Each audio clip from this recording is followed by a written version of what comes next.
in the Bible pointing to Jesus, and there are other good men who just don't think that's right, and that you shouldn't preach Christ from Jacob wrestling with God, and you should preach about wrestling with God in prayer or suffering or something like that. Honestly, I believe that those good and sincere men are wrong on the basis of reading the Bible and understanding hermeneutics and so on, but part of this goes back to, I remember some years ago when I sat down with my wife. You know what it's like on the way home after the sermon. First you're hoping she'll say, "Great sermon, honey." And then she doesn't say anything, so you fear the worst. And I remember one day we really got into it, and I said, "Well, let me ask you a question. How often do you think it was a great sermon? I mean, how many weeks out of the month?" And she said, "No more than one in 4 or 5, is what she said. So we sat down, and at one point, here's what she said. I mean, in general, it's been a pretty long time, but she says, for a good part of your sermon, in fact, all your sermons are great. They're rational, they're biblical, they're exegetical, and they show me how I should live, and they show me what I should believe. But she says, every so often, suddenly at the end, Jesus shows up. And when Jesus shows up, suddenly it stops being a lecture and becomes a sermon to me. And she says, because when you say, this is what you ought to do, this is what you ought to do, this is what you ought to do, she says, I know, okay, now I'm a little clearer on it, I'm a little more guilty about it, good, that's fine. But she says, sometimes you get to the place where you say, this is what you ought to do, but you really probably can't do it. Oh, but there's one who did. And because he did it on our behalf and in our place, if we believe in him, we'll begin to be able to do it too. You see, but only to the degree that we understand what he did for us. And she says, that's different. She says, so one time out of 4 or 5, your lecture becomes a sermon. When Jesus shows up, I want to do that. I have hope. And I'll begin to see how I can do it. And I didn't really understand, but basically, even I went to... But now I do. And here's the thing. Your preaching will never be doxological, and it won't even be central unless it's Christocentric. Here's why. If you tell people they need to be generous, and why aren't you being more generous? I happen to know you're not being generous. I mean, I've got, it's sometimes hard to tell whether people are, how lust in their hearts is doing from week to week, but you do know about their generosity from week to week. But why aren't people generous? Are they just being sinners? Let's go back to Martin Luther. Let's go back to the Catechism. If you're not being generous, then there's something else going on there, is there not? You're saying your status or your security, which is based on money, is very important to you. Or you need to be able to buy certain clothes and move in certain circles and go certain places. Human approval, security. There's idols underneath the lack of generosity. The money is more than just money. It's security, it's significance, it's status, it's more than you've got to do something to make that money just money, then they'll give it away.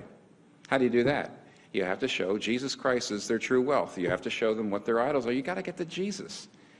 And as a result, if you don't get there, you are going to find that you're just wailing on people's wills. You're beating on their wills.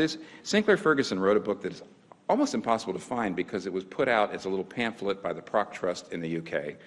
But the name of it is Preaching Christ from the Old Testament. And this is what he says.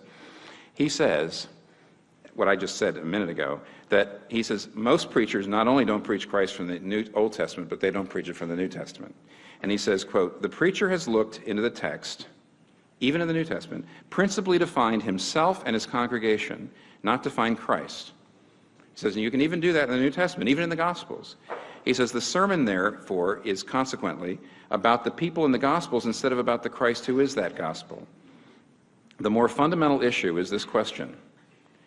What is the Bible really about? Is the Bible basically about me and what I must do? Or is it basically about Jesus and what he has done? Is the Bible basically about the objective and the indicative? And then here's a for example, that's why he says you do have to be careful. Hermeneutics is important. You can't you can't just find Jesus in every little twig. And there needs to be a way in which you are following the trajectory of the text, no matter what that text is, to Jesus. You have to show how Jesus is the ultimate fulfillment of that particular the trajectory of the text. You've got to be responsible. And yet, it's as Sinclair says, it's more than an instinct. It's more like an instinct. It's not so much just right hermeneutical principles. It's an instinct. Do you believe the Bible is basically about you or basically about him? Is David and Goliath basically about you and how you can be like David and Goliath, or basically about him, the one who really took on the only giants that can really kill us? You see? And so his victory is imputed to us. Who's it really about? That's the fundamental question. And when that happens, then you start to read the Bible new. Jesus is the true and better Adam who passed the test in the garden, his garden, a much tougher garden, and whose obedience is imputed to us. Jesus is the true and better Abel, who, though innocently slain, has blood that cries out, not for our condemnation, but for our acquittal. Jesus is the true and better Abraham, who answered the call of God to leave all the comfortable and familiar and go into the void, not knowing whither he went. Jesus is the true and better Isaac, who was not just offered up by his father on the mount, but was truly sacrificed for us all, while God said to Abraham, "Now I know you love me, because you did not withhold your son, your only son, whom you love, from me." Now we, at the foot of the cross, can say to God, "Now we know that you love me, because you did not withhold your son, your only son, whom you love, from me." Jesus is the true and better Jacob, who wrestled and took the blow of justice we deserve, so we, like Jacob, only receive the wounds of grace that wake us up and discipline us. Jesus is the true and better Joseph, who is at the right hand of the king and forgives those who betrayed and sold him and uses his power to save them. Jesus is the true and better Moses, who stands in the gap between the people and the Lord and who mediates a new covenant. Jesus is the true and better rock of Moses, who, struck with the rod of God's justice, now gives us water in the desert. Jesus is the true and better Job. He's the truly innocent sufferer who then intercedes for and saves his stupid friends. Is that a type? See, that's not typology, that's an instinct.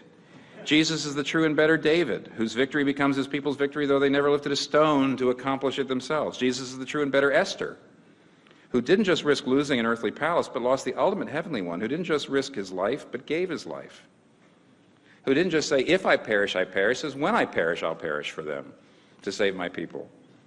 Jesus is the true and better Jonah, who was cast out into the storm so we could be brought in.